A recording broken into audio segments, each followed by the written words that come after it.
સૌથી પહેલા બધા મિત્રો રામ નામ જય માતાજી દોસ્તો થઈ ગયો તૈયાર આજે હે રામ નામ તો કરો શ્રી રામના દર્શન કેરા દાદાના દર્શન તો બધા બોલો જય માતાજી તો આ તો મારા પિતાશ્રી જોયો મોબાઈલ ને મમ્મી રખડે રસોડામાં રસો હોય તો તમે જો આ તો આવી ગઈ ચાર રોટલી તો હું બી ગઈ ચાર રોટલી કરવા તો જો અને હું થઈ ગયો તૈયાર તો આપણે હવે જઈશું કામે તો સવારમાં આપણે પહોંચી ગયા કામે તો જો ચબૂતર ચણ તો આપણે મજૂરો કરે કામ એનું આજે તો બે જ પ્રેસ ચાલુ છે તો જો આ તો હું ગયો તો બહાર થી કામે ને હવે જાઉં પાછો કામે જાગરે માલણ જાગરે માલણ જાગરે તારો મેલ જગાડે જાગરે માલણ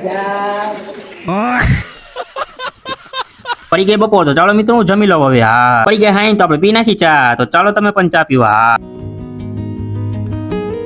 તો ફાઇનલ દોસ્તો હું પહોંચી ગયો રામસભાઈ ના ઘરે કારણ કે આપણે રાત અહીં જ રોકાવાનું હોય તો આપણે જોઈએ સવારે ફાઇનલ 7:30 વાગ્યા ને અત્યારનો નજારો જોવો તમે તો ફાઇનલી દોસ્તો અમારા ઘરે જમી લીધું હવે જઈશું રામસભાઈ ના ઘરે આજનો વ્લોગ કેવો લાગ્યો કનેક્ટ લાઈક સબસ્ક્રાઇબ